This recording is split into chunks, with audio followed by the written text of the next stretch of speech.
అనేటువంటి యొక్క ఆలోచనలో టీఆర్ఎస్ ప్రభుత్వం ఒకవైపు ఉన్నది. కాంగ్రెస్ పార్టీ లేదు. ఇలా కాంగ్రెస్ పార్టీ నిన్నటికి నిన్న వికారాబాద్లో మీటింగ్ జరిగితే అక్కడ ఇలా కాంగ్రెస్ పార్టీకి ఓట్లేస్తే కాంగ్రెస్ పార్టీలో ఉంటారా లేదా టీఆర్ఎస్లో పోతారా అనేటువంటి యొక్క మీమాంసలో ప్రజలు ఇలా కాంగ్రెస్ పార్టీని క్వశ్చన్ చేస్తూ ఉంటారు. కాబట్టి ఎట్లేస్తారు కాంగ్రెస్ పార్టీకి ఓటు భాగాన్ని అందిపుచ్చుకునే విధంగా కార్యకర్తలు ఎవరైతే ఆశాభావం ఉన్నారో పార్టీ అన్నప్పుడు ఒక వాళ్ళు ఇద్దరు ముగ్గురు మన శక్తి గొప్పదిగా మన పార్టీ బలంగా ఉన్నట్టు లెక్క. కాబట్టి ఎవరైతే పోటీలో మిగతా ఏ వర్గానికి చెందినటువంటి వాళ్ళైనా ఏ కులానికి చెందినటువంటి వాళ్ళైనా కూడా ఓపెన్గా సహృదయంతో భారతీయ జనతా పార్టీలకు ఈ వర్గాలన్నింటినీ ఆహ్వానించాల్సిన అవసరం ఉన్నది. అలాంటప్పుడే మనం యొక్క మున్సిపల్ను మనము సాధించుకోగలుగుతాం. ఖచ్చితంగా రిజల్ట్ పర్ఫార్మెన్స్ ఇవ్వగలగాలంటే ఖచ్చితంగా ప్రజలు మనం ఎన్నుకుంటారు. కాబట్టి పార్లమెంట్లో ఏదైతే ఊహించని విధంగా రిజల్ట్స్ వచ్చినాయో ఇవాళ రాష్ట్రంలో జరగబోయేటువంటి ఎలక్షన్లో అందరికీ తెలిసిపోయింది. కాంగ్రెస్ ఆల్టర్నేటివ్ కాదు, టీఆర్ఎస్ బీజేపీ ఆల్టర్నేటివ్ అనేటువంటి సమాచారం ప్రజల్లో పోయింది. కాబట్టి ప్రజలు ఓటర్స్ మన వెంబడి ఉన్నారు.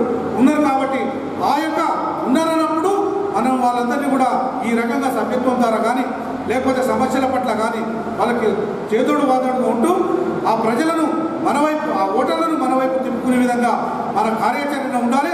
ఆ రకంగా ఈ యొక్క జరిగే మున్సిపల్ ఎలక్షన్లో ఖచ్చితంగా ఈ రకంగా సభ్యత్వం ముందు పెట్టుకొని మనం వార్డులకు పోవడానికి మంచి అవకాశం. ముఖ్యంగా యూత్ను మన వైపు తిప్పుకోవాల్సిన అవసరం ఉన్నది. ఇవాళ మెంబర్షిప్ చేస్తూ ఉంటే స్వచ్ఛందంగా మనం చెప్పకుండా కూడా వాళ్ళు మెంబర్షిప్ అయ్యి మేమే మెంబర్షిప్ తీసుకున్నామని చెప్పేసి మనకు ఏదైతే ఫోటోతో వస్తున్నదో అవన్నీ మనకు వాట్సాప్ చేస్తున్నారు. సార్ మేము మీ పార్టీలో మెంబర్షిప్ చేసుకున్నామని చెప్పేసి అదంతా డేటా దొరకాలంటే కూడా కష్టం.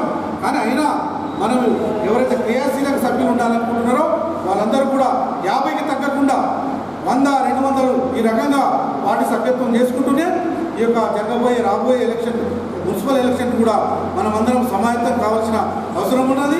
ఆ రకంగా మున్సిపల్లో మనం ఖచ్చితంగా అధిక సంఖ్యలో మున్సిపల్ కౌన్సిలర్లను గెలవాల్సిన అవసరం ఉన్నది.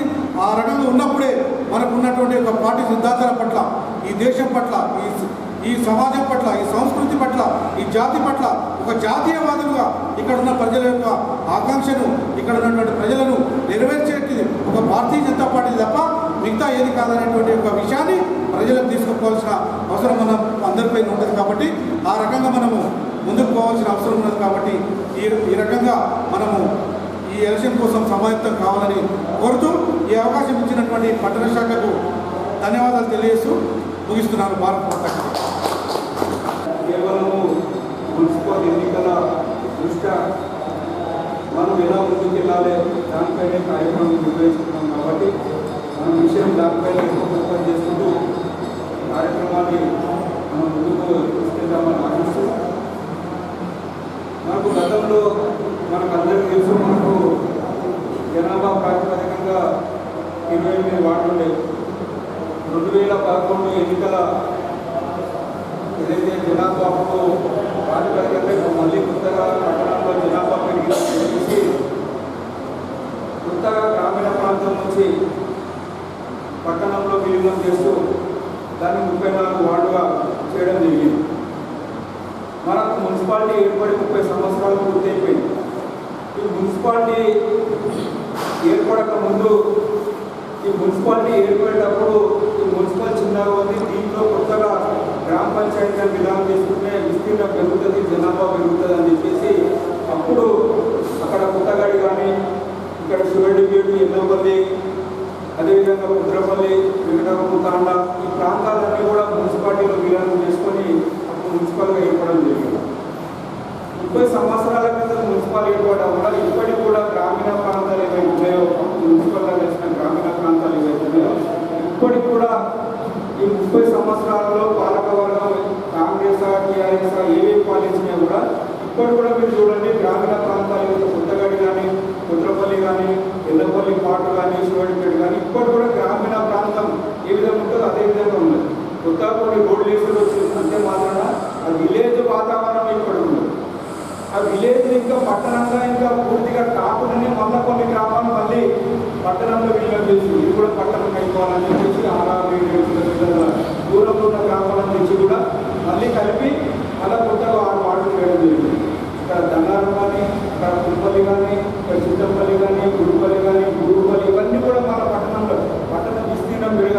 చేసి మళ్ళీ అవన్నీ కూడా కలిపి కొత్తగా 34 వార్డులు చేసాం.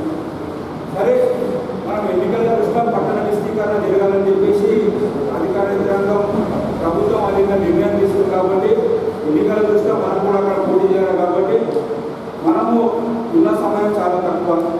కోర్టుకు వెళ్ళే రోజు ఏ వస్తుందా, లేకుంటే ఇంకో నెల పొగుతుందా, లేకుంటే 15 రోజుల ఎన్నికలు అవుతుందా, అవన్నీ మనకు అప్పిస్తాం. మనకు ఎన్నికలు ఎప్పుడు జరిగినా కూడా మనము సంసిద్ధమై ఉండాలి. రిజర్వేషన్స్ ఏ వస్తాయి, మనకు అనుకూలంగా వస్తాయా, లేకుంటే నాకు అనుకూలంగా వస్తాయని నేను పోటీ చేస్తాను, నాకు అనుకూలంగా రాకుండా ఇంకొని ఎవరైనా పోటీ చేయలేను కాదు. మనకు అనుకూలంగా వస్తే మనం పోటీ చేయాలి. మనకు అనుకూలంగా రాకుంటే మనకు సంబంధించిన వ్యక్తులు ఎవరైనా ఉన్నారు వాళ్ళని పోటీ చేసే విధంగా వాళ్ళని ప్రోత్సహించు, వాళ్ళ సహాయ సహకారాలు అందించినప్పుడే ఆ వాటి మనం ఇవ్వడానికి ఆస్కారం ఉంటుంది. ఏదో మనమే ముఖ్య నాయకులు ఒక 5-6 మంది మనమే పోటీ చేస్తాం, మిగతా రిజర్వేషన్స్ రాకుంటే ఇంకో కార్యకర్తలకు వాళ్ళు పోటీ చేసి ఎలా చేయకపోతే వాళ్ళు ఇష్టమని చెప్పేసి మనం ఒక్కటే మాత్రం మనం ఒక్క వార్డు కూడా తెలుసుకుంటాం. మనం అందరం కూడా సమస్యతోటి ఆ వార్డులో ఉన్న ముఖ్య నాయకులు అందరూ కూడా ఏ రిజర్వేషన్స్ కానీ ఇవ్వండి. ఇప్పుడు 17 వార్డులు అయితే మనం ఖచ్చితంగా అందరం ఎవరైనా పోటీ చేయాల్సిందే. ఎందుకంటే జనరల్ ఉంటే 17 వార్డులు, మహిళలు కానీ పురుషులు కానీ 17 వార్డులు ఉంటాయి. 17 వార్డుల్లో ఎవరైనా పోటీ చేయాల్సింది. మిగతా వార్డుల్లో ఏంటంటే కొన్ని జనరల్ బీసీలకు పోతాయి, కొన్ని ఎస్సీలకు పోతాయి, కొన్ని ఎస్టీలకు పోతాయి కాబట్టి వాళ్ళకి పోటీ చేయాల్సి వస్తుంది. కాబట్టి మిగతా 17 స్థానాలు మనకు అనుకూలంగా ఉన్నాయి. 17 వార్డులు మనం ఎవరైనా పోటీ చేయొచ్చు. ఆ 17 వార్డు ఏమైనా కొద్దిగా రిజర్వేషన్స్ వచ్చిన తర్వాత తెలుస్తుంది. కాబట్టి ఇప్పుడు మనం చేసే పని ఏంటంటే ప్రతి వార్డులో కూడా మనకు ఆశాభావులు ఎవరెవరు వాళ్ళందరినీ కూడా ఒక టీమ్గా తయారు చేసుకోవాలి. ఒక ఎస్టీ కావచ్చు, బీసీ కావచ్చు, లేకుంటే జనరల్ కావచ్చు, వర్గం నుంచి మహిళ కావచ్చు, వాళ్ళని ప్రోత్సహించుకుంటే రేపు పొద్దున రిజర్వేషన్స్ ఏమైనా రాదు. వాళ్ళని ఎవరు నిలబెట్టాలి ముందే మనం ఉంచుకోవాలి. పలానా వార్డు ఉంది, పలానా వార్డు జనరల్ వార్డు వస్తుంది, జనరల్ వచ్చినాక ఎవరు పెడదు, బీసీ వచ్చినాక ఎవరు పెడదు, లేకుంటే జనరల్ మహిళ వచ్చినాక ఎవరు పెడదు, బీసీ మహిళ వచ్చినాక ఎవరు, లేకుంటే అది ఎస్సీ అయిందనుకో మన అక్కడ ఎవరున్నారు ఎస్సీ వాళ్ళు ఎవరిని పెడతాం. మనకు 2 ఎస్టీలు వస్తాయి కాబట్టి అవి గ్రామీణ ప్రాంతం నుంచి వస్తాయి కాబట్టి అక్కడ నుంచి ప్రయత్నం చేయాలి. ఇట్లా మనం అన్నీ కూడా మనకు సమయం చాలా తక్కువ. ఇది ఎప్పటి నుంచో ప్రారంభించాలంటే మనం ఇంకా కూడా సంబంధం రాలేకపోయాం. మనము సరే ఈ రోజుకైనా మనం సమావేశం పెట్టుకొని ఎన్నికల ప్రక్రియలో మనం పాల్గొంటున్నాం కాబట్టి ఇప్పటికైనా మనం యుద్ధ ప్రాతిపదికన ఈ కార్యక్రమాలన్నీ కూడా వచ్చిన కార్యకర్తలందరూ కూడా మీ వార్డుకు సంబంధించిన ఓటర్ లిస్ట్ అని కూడా అధ్యక్షులకు సంబంధించి అధ్యక్షులు కాబట్టి ఓటర్ లిస్ట్ తీసుకొని ఫస్ట్ మన ఓటు ఉందో ఒకసారి తీసుకోండి. ఓటు తీసుకోకపోతే ఎన్నికల ముందు 2 రోజుల ముందు వరకు కూడా మనము ఈరోజు ఎన్నికలు ఎందుకు ఇంత తొందరపడి చేస్తున్నారు? రాష్ట్ర ప్రభుత్వానికి భయం పట్టుకొని ఈ ఎన్నికలు తీసుకురావడం జరిగింది.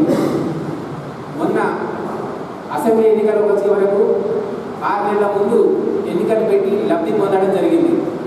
6 నెలల ముందు పెట్టకుండా పార్లమెంటుతో పాటు కలిపి పెట్టుంటే సగానికి సగం సీట్లు అసెంబ్లీలో రాకపోయేవి. ఆ తర్వాత పార్లమెంట్ ఎన్నికలు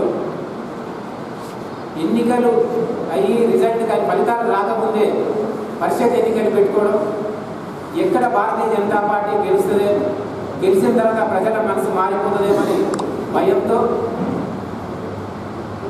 పరిషత్ ఎన్నికలు పెట్టడం, దాంట్లో లబ్ధి పొంది మాకు పార్లమెంట్లో పోయినా పర్వాలేదు మేము జిల్లా పరిషత్లో గెలిచినామని చెప్పి చెప్పుకుంటా ఉన్నారు నాయకులు. అదేవిధంగా ఈరోజు ఇంకా సమయం ఉన్నా తొందరపడి పూర్తిగా అస్తవ్యస్తంగా ఓటర్ లిస్టు తయారు చేసి వార్డులను సరిగ్గా విభజించకుండా ఒక ఇంట్లో ఓట్లు ఒక దగ్గర ఉంటే పక్కింటి ఓటు ఇంకో వార్డులకు మార్చడం, ఇది అసెంబ్లీలో జరిగింది, పార్లమెంట్లో జరిగింది, ఇప్పుడు మున్సిపాల్లో జరుగుతూ ఉంది. అందుగురించనే ఇదంతా అస్తవ్యస్తంగా ఉంది. ఈ విధానం సరైనది కాదు అని ప్రజలకు మాకు అన్యాయం జరుగుతూ ఉంది అని న్యాయస్థానానికి వెళ్తే న్యాయస్థానంలో దాదాపు ఇప్పటికే 134 మున్సిపాలిటీలలో 20 మున్సిపాలిటీలకు స్టే ఇవ్వడం జరిగింది. ఇంకా చాలా అప్లికేషన్లు పిటిషన్గా హైకోర్టులో పెండింగ్లో ఉన్నాయి. బహుశా ఈరోజు అవి కూడా కంప్లీట్ కావచ్చు. తొందర పెట్టి కాకుండా నార్మల్గా జరిగి సరైన పద్ధతిలో జరిగితే టీఆర్ఎస్ గెలవదు. ఈ రాష్ట్రంలో టీఆర్ఎస్ కాంగ్రెస్ను పూర్తిగా తుడిచిపెట్టేయాలి అనే లక్ష్యం తప్ప పార్టీని ప్రజా విధానంగా ప్రజలతో గెలిచి మెజార్టీని పెంచుకోవాలనే విధంగా ఈరోజు పార్టీకి లేదు. గతంలో తెలుగుదేశం మన రాష్ట్రంలో ఉండేది, ఇప్పుడు కాంగ్రెస్ కూడా ఉండేది అనే చరిత్రలో మిగిలిపోయేలాగా కాంగ్రెస్ తయారైంది. ఈ రాష్ట్రంలో కాంగ్రెస్ లేదు, దేశంలో కాంగ్రెస్ రాదు. ఈరోజు కాంగ్రెస్ పరిస్థితి జాతీయ పార్టీకి ఈరోజు అధ్యక్షుడు లేకుండా ఈరోజు పార్టీని నడిపే నాయకులు లేకుండా ఈరోజు కాంగ్రెస్ అయోమయంలో పడి ఉంది. ఒక విమానం నడిపే ముందు విమానం నడుస్తుంటే ఏదైనా టెక్నికల్గా కానీ ఏదైనా సంఘటన జరిగితే అందులో ఉన్న ప్రయాణికులను సేఫ్గా పైకి దించడానికి ప్రయత్నం చేస్తాడు పైలట్. ఆ తర్వాతనే పైలట్ దిగడానికి పూనుకుంటాడు. కానీ కాంగ్రెస్ ఉన్న కూలిపోతున్న విమానం లాంటి కాంగ్రెస్ మొట్టమొదటిగా అందులో ఉన్న ప్రయాణికులను, కార్యకర్తలను, నాయకులను, పార్టీని వదిలేసి ఆయన సేఫ్గా ఉండాలని దుంకేయడం జరిగింది. ఆయన ఈరోజు సీటు మీద కూర్చోకుండా నాకు ఈ కాంగ్రెస్ పదవి వద్దు, నేను చేయలేను అనే విధంగా ఈరోజు రాహుల్ గాంధీ గారు పక్కన జరిగిపోవడం, దానికి మరో నాయకుడు ఇంతవరకు దొరకలేదు. ఈ రాష్ట్రంలో కాంగ్రెస్కి అధ్యక్షుడు ఎవరు, ఆయన పైన ఎంతమందికి నమ్మకం ఉందో వాళ్ళ పార్టీలనే ప్రజలకు తెలుసు. అందుగురించనే కాంగ్రెస్ అస్తవ్యస్తంగా తయారైంది. టీఆర్ఎస్ వచ్చిన వాళ్ళందరినీ చేర్చుకొని, గెలిచిన వాళ్ళందరినీ చేర్చుకొని ఏదో పార్టీని పెంచుకున్నామని చెప్పుకుంటే మొన్న జరిగిన పార్లమెంట్ ఎన్నికల్లో ఇక మోడీ గారిని దించేసి 160 సీట్ల కంటే పైగా రావు, నేను దేశంలో చక్రం తిప్పవచ్చు అని ఫెడరల్ ఫ్రంట్ను తయారు చేసి ఫెడరల్ ఇంటింటికి తిరిగినట్టు పిలువని పేరంటానికి వెళ్ళి ప్రతి రాష్ట్రంలో నేను ఉప ప్రధాని అవుతా అనే ప్రయత్నం చేసి భంగపడి ఎన్నికల్లో 17 సీట్లలో ఒక సీటును దారాదత్తం చేసి, మజ్లిస్ పార్టీకి దారాదత్తం చేసి మిగిలిన 16 సీట్లు మాకే వస్తాయి, ఇక తెలంగాణలో భారతీయ జనతా పార్టీ కానీ ఏ పార్టీలు లేవు అని నేను చెప్పిందే వేదం, నేను పాలించే విధానమే సరైనది ఒక దొరల పాలనలాగా రజాకారులకు సపోర్టుగా ఈరోజు ఎన్నికల ముందు పార్లమెంటు ముందు జరిగిన తర్వాత ప్రజలందరూ గమనించి ఈ రాష్ట్రంలో కేవలం మజ్లిస్ మైనార్టీలో కాదు, హిందువుల సంఖ్య ఎక్కువ, ఈ దేశంలో చిచ్చుపెట్టి ఈ రాష్ట్రాన్ని విభజించాలి అనే విధంగా ఏ విధంగా ప్రయత్నం చేస్తూ ఉన్నాడో మొన్న జరిగిన పార్లమెంట్లో బుద్ధి చెప్పడం జరిగింది. కారు సారు పదాలు సర్కారు నాదే అని చెప్పేసి ప్రచారం చేసుకుంటే 16లో సగానికి ఇది పడిపోయింది ఈ టీఆర్ఎస్కి వచ్చిన పార్లమెంట్ సభ్యులు. అందులో ముఖ్యంగా కారుకు 4 పయ్యల్లాగా, ఒక పయ్య కేసీఆర్ గారు, 2వ అతను కేటీఆర్, 3వ అతను కవిత గారు, 4 సమీప బంధువు గుడిభుజం లాంటి వ్యక్తి వినోద్ గారు. ఉన్న 4 పయ్యల్లో 2 ఊడగొట్టుకున్నాడు. అది సొంత బిడ్డను, సొంత బంధువులు. ఈరోజు మిగతా 2 పయ్యలతో కారు నడుస్తూ ఉంది. ఆ 2 పయ్యలు కూడా ఊడడానికి అవకాశం దగ్గరలోనే ఉంది.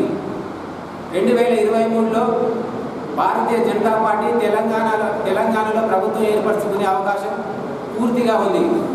దానికి కారణం మొన్న జరిగిన అతి తక్కువ సమయంలో మొదటి విడతలో జరిగిన ఎన్నికల్లో మన దగ్గర 4 పార్లమెంట్ సీట్లను గెలవడం జరిగింది. అదే ఇంకొక 15 రోజుల సమయం ఇచ్చి 2వ విడతలో కనుక ఎన్నికలు వచ్చినట్టే ఇంకా 2 నుంచి 3 సీట్లు మనం భారతీయ జనతా పార్టీ గెలిచే అవకాశం ఉండేది. సమయం లేకపోవడం వలన మనం 2-3 సీట్లు కోల్పోవడం జరిగింది. అయినా మన దగ్గర ఉన్న పర్సెంటేజ్ ఆఫ్ ఓట్స్ 7% నుంచి 20% జనం ఓటేసి భారతీయ జనతా పార్టీకి అండగా నిలబడ్డారు. అందుగురించనే రేపు 2023లో అమిత్ షా గారైనా నరేంద్ర మోడీ గారి లక్ష్యం 303 సీట్లు వచ్చిందో సంతోషంగా లేరు. సౌత్లో తెలంగాణ, ఒరిస్సా, వెస్ట్ బెంగాల్ మన భారతీయ జనతా పార్టీ గెలుచుకున్నప్పుడే నరేంద్ర మోడీ గారు పూర్తిగా సంతోషించేది. అందుగురించనే ఈరోజు ఈ 3 రాష్ట్రాలపైన పూర్తిగా అన్ని అవకాశాలు ఇచ్చి జనానికి ఉపయోగపడేలాగా అడిగినా అడగకపోయినా ఈరోజు అనేక సంక్షేమ పథకాలను ప్రవేశపెట్టి దేశమంతా ప్రవేశపెట్టడం జరుగుతూ ఉంది. రైతులకు ముందు ఉచితంగా కానీ పంట సాయం కింద కానీ ఇస్తామని వాగ్దానం చేయలేదు. అయినా 6,000 రూపాయల సంవత్సరానికి పంట సాయం కింద ఈరోజు అందిస్తూ ఉన్నారు. అదేవిధంగా పెన్షన్స్ వచ్చే వరకు ఈరోజు అనేక స్కీములు దేశం నుంచి నరేంద్ర మోడీ గారి ప్రభుత్వం ప్రవేశపెడితే ఈరోజు రాష్ట్రం ప్రవేశపెట్టిందని చెప్పుకునే ఈ రాష్ట్ర ప్రభుత్వం ఇక కాలం చెల్లే పరిస్థితులు వచ్చినాయి. మొన్న కార్పొరేషన్ ఎన్నికలప్పుడు డబుల్ బెడ్రూమ్లు కట్టిస్తానన్నాడు. అసెంబ్లీ ఎన్నికల ముందు రైతు బంధు కింద డబ్బు జమ చేసినట్టు మెసేజ్లు ఇవ్వడం జరిగింది. ఈరోజు ఆసరా పెన్షన్ అడ్డం పెట్టుకున్నారు. ఎంత ఏం చేసినా ఈరోజు తెలంగాణలో జనం అందరికీ అర్థమైంది. ఈరోజు రాష్ట్రంలో పరిపాలన అస్తవ్యస్తంగా తయారైంది. దానికి కారణం ఒకటే.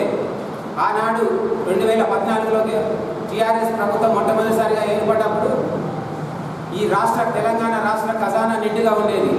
కానీ ఈరోజు పరిస్థితి అప్పుల పాలయ్యి కనీసం జీతాలు ఇచ్చే పరిస్థితిలో లేదు. అందుగురించనే ఈరోజు అన్నిటిపైన రేట్లు పెంచాలని ప్రయత్నం చేస్తూ ఉన్నారు. ఒకవైపు జీతాలు ఇవ్వలేని పరిస్థితిలో ఉంటే రెండో వైపు పరిపాలన జరగాల్సిన ప్రాంతం నుంచి కాకుండా ఏ ఫామ్ హౌస్ నుంచో లేకపోతే గెస్ట్ హౌస్ నుంచో ఈరోజు పరిపాలిస్తున్న నాయకుడికి సెక్రటరియట్ ఎప్పుడు రాని వాడికి ఆ సెక్రటరియట్ను కూలగొట్టి కొత్త సెక్రటరియట్ కట్టాలని, అసెంబ్లీ కూలగొట్టి కొత్త అసెంబ్లీని కట్టాలని ప్రజాధనాన్ని వృధా చేయడం తప్ప దీంట్లో ఎలాంటి లాభం ఈ రాష్ట్ర ప్రజలకు లేదు. ప్రజలకు అది భారమే తప్ప ఎవరికి లాభం అవుతుంది కొత్త బంగ్లాలు కట్టడం వల్ల?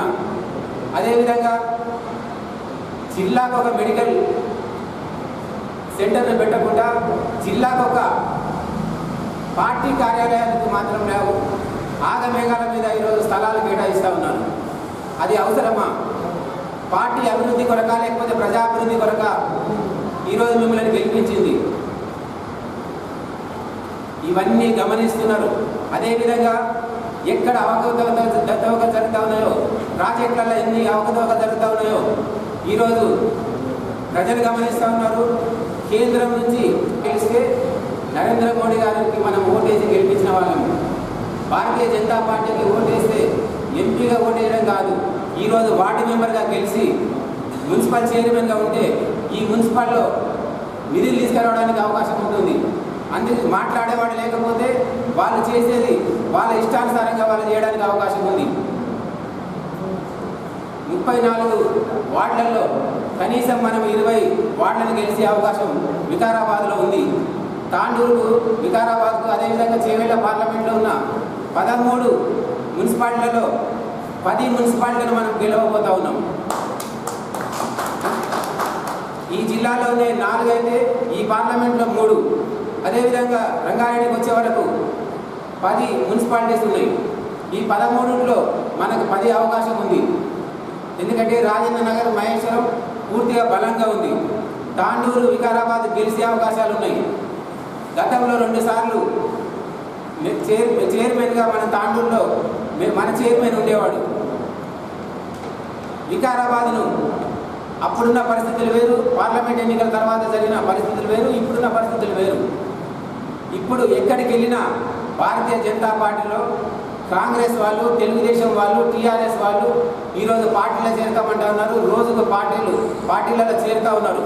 సర్పంచుల నుంచి, వార్డు మెంబర్ల నుంచి, కార్పొరేటర్లు, మాజీ ఎమ్మెల్యేలు, మాజీ మంత్రులు, కేంద్ర మంత్రులు ఈరోజు భారతీయ జనతా పార్టీలో చేరుతూ ఉన్నారు.